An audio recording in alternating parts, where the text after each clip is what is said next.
people, welcome back to another mini episode of Conversations with Jen. I'm not in conversation with anyone today, it's just me here speaking to you lovely people and kind of just giving you a little recap of the journey so far, what we've done in the series, who we've spoken to and what to expect coming up. So I hope you all enjoyed a few episodes that I have shared with you of the conversations that I had with individuals living with sickle cell or supporting people living with sickle cell in Jamaica. I am back in the UK, and coming up you will be seeing a lot more interviews from people that have experiences with sickle cell in the UK.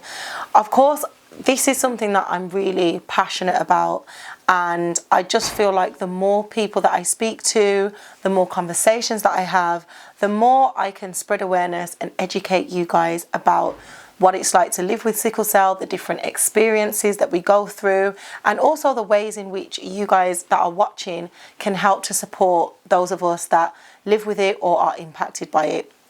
So I thought it would be quite a fun idea to kind of just do a recap of the episodes that we've recorded so far and to share some of the comments that have been left under those videos. So I'm going to get my phone and then we're going to go through them.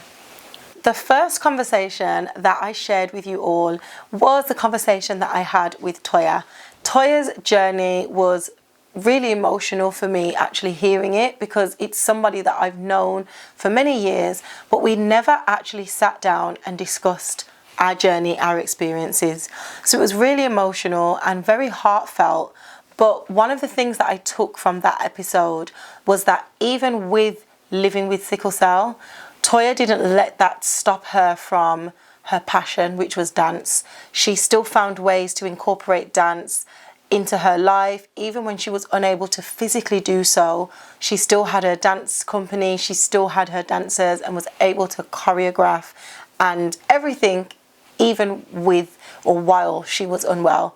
So I really took that, and it really kind of just motivated me to keep going, and I think that was enjoyed. That video is actually one of the episodes that has had the most views on our YouTube channel, so if you haven't already, make sure you check out Toya's episode. The next episode that I shared with you all was the conversation that I had with Yemi.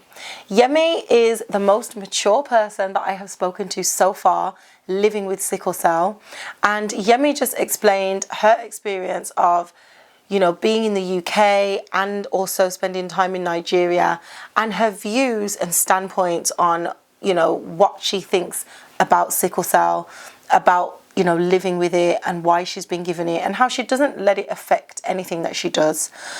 I think it would be a good idea to go through some of the comments on Yemi's video, because there was one that was very interesting. So in Yemi's video, we spoke about, knowing about sickle cell and whether, what her thoughts were on passing sickle cell on to children or being with someone who has the sickle cell trait. And Yemi said that whatever is ordained or meant to be will be, and that people should just be happy and choose love.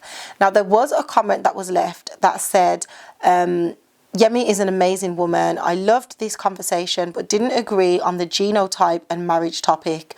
I feel it's very selfish and highly negligent to get with someone when you clearly know you both have the sickle cell trait, but still well done. It's an interesting topic of discussion, this is.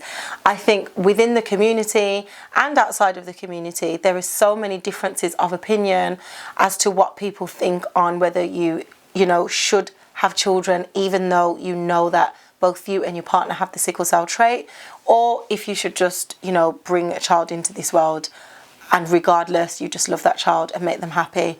I think it's a really difficult one, especially for people who live with sickle cell. We know what that feels like, we know what the pain is like, and we know what that burden can be like as well, not just for us, but for other people. But Yemi is someone that lives with sickle cell, and despite it, she thinks that people should just make their decision and be happy. Interesting topic of discussion. Please share your thoughts on that, and if you haven't already, make sure you watch the conversation that I had with Yemi. Now, the next conversation that I had was a conversation that I had with Adam.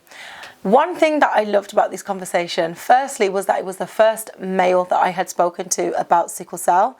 And a lot of people do say that there are not enough men that share their experiences and that talk about living with sickle cell. So I'm really glad that Adam came on. The feedback and comments left on Adam's video were amazing. I think I had the most comments on his video. It was a great story, and I think not just about sickle cell and for those of you that perhaps don't know the journey, but for a lot of people that knew Adam, watching that episode, I think it gave them a real insight into what his journey has been like. So thanks, Adam, for sharing.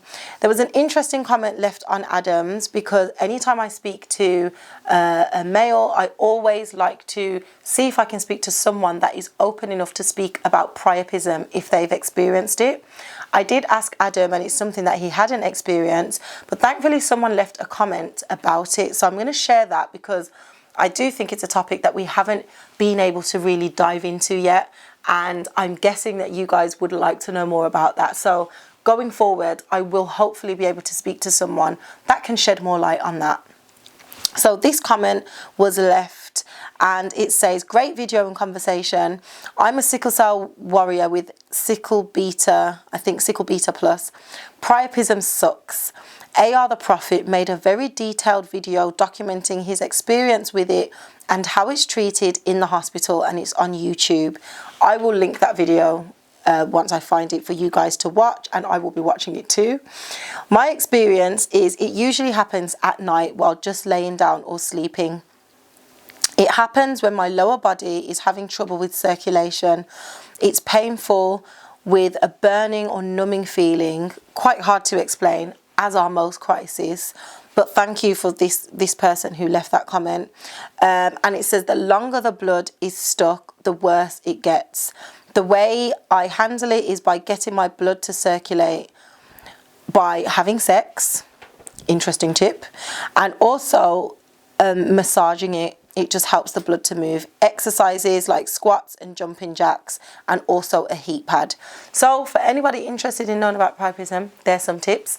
I can't comment on whether they work or not, of course, but you know, I think this is a topic that it's so taboo, and I'd like it not to be. And of course, this show is all about sharing and educating. So I think if we can have more people talking about this and just being open and honest about it, it will be really beneficial to the community. So thank you to James Payne 1203 for leaving that comment and sharing your tips about priapism. The next conversation that I shared with you all is the conversation that I had with Naisha. So Naisha is a mother of a child with sickle cell. Her son was born with the condition, and she just shared her experience of, you know, raising a child having sickle cell, her knowledge and understanding. Now, one of the key things that Naisha spoke about was that she didn't really know where to go for support, or she didn't know what support was available for her as a mother. And someone, you know, wonderfully left a comment to give advice on this. So Naisha's based in Birmingham, and Faith Obeyed 5936 left a comment that says, great interview. There's a great support network called Oscar Birmingham. They have done so much to help families with sickle cell, from mentoring children to parent support. They also arrange amazing activities for us and families and our children so they can forget about their illness. Thank you, Oscar Birmingham. Now, Oscar Birmingham is a great support group. I used to work at Oscar, so hi to the team.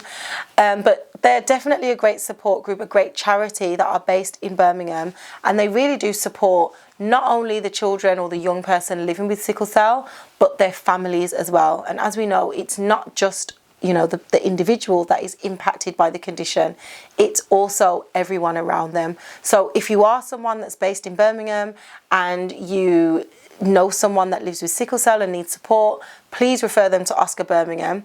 And if you're someone that is based in Birmingham and doesn't have sickle cell but have some time, see if Oscar need any volunteers or support, because I know what it's like to, you know, not have the help or the resources to be able to deliver the things that you want to.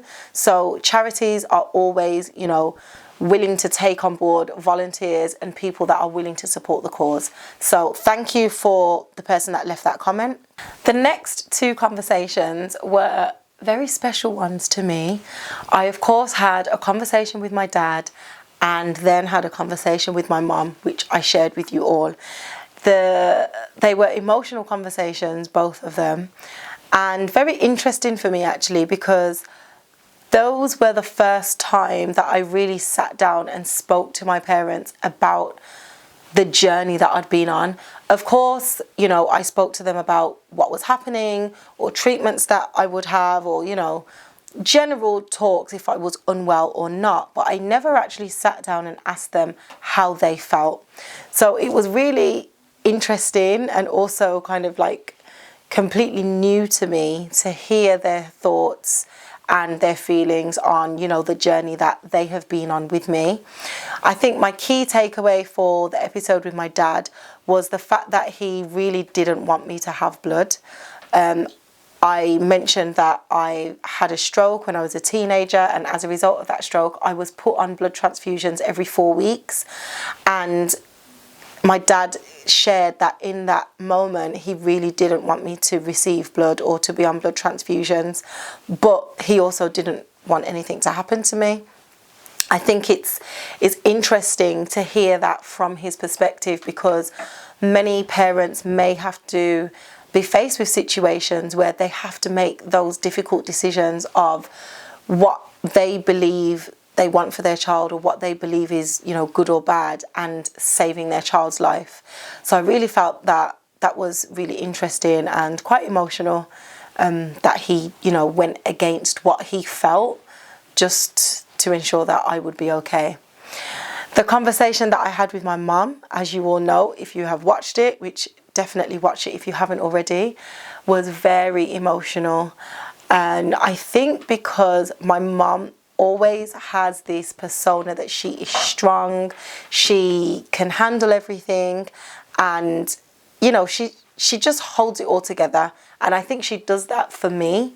So for me to hear what she really goes through, how she really felt in those difficult times, it was really emotional. We've been on a journey. Even since sharing those conversations, there's been a lot more to add to it. But I'd like to just say thank you to both of my parents for, you know, raising me, for getting me this far, for making the decisions that you have, and also for supporting me in the decisions that I have made more recently that that have been very difficult myself, but, you know, still supporting me regardless. I'd also like to just share a comment that was left under the video of a conversation that I had with my mom. It says, as a mother raising my daughter who has sickle cell, I just want to say a big thank you for sharing your journey and experiences. This was an honest and emotional video to watch. I definitely cried, but you are definitely helping us. Thank you for all that you do. That is just so beautiful to read, because that's what Conversations with Jen is all about. It's all about trying to help those that may be in this situation and sharing information that may help them along their journey. There was also a similar comment that was made that says, thank you and thank you again. As a mother with a 5-year-old with sickle cell, this video was amazing, hearing from another mother ahead in this journey. Thank you. I'm really just grateful that what I set out to do with this show, this YouTube series, is doing exactly what I wanted it to, which is to help people that are on this journey, perhaps not knowing what to expect. So, yay me. So those were some of the comments and feedback from the pilot episode that I put out for Conversations with Jen. At that point, I didn't know whether I was going to continue the series. I didn't know how you guys may receive the series. But from the feedback and comments that you guys left, and, you know, for those of you that know me, sent me messages, I've received messages on social media, the feedback was amazing. And so because of that, we've been able to continue the series and not just speak to people living with sickle cell, but we've also even managed to speak to people that have sickle cell trait and that have shared their experience of being symptomatic with sickle cell trait, which a lot of people are told that it's impossible. If you have the trait, you wouldn't experience any pains. So definitely check out the conversation that I had with Mwape. I've also spoken to, you know, my friends and other people that have been impacted by sickle cell. So I'd just like to say a real heartfelt thank you to everyone that continues to watch, to continues to support, and for everyone who has participated in a conversation so far. Of course, I'll be bringing you more episodes. I'm back in the UK, and you can just expect more awareness, more education, and more support for those of you that are on your journey, and I guess more advice for those of you that are interested to learn more about sickle cell. So stay tuned and enjoy the next few episodes.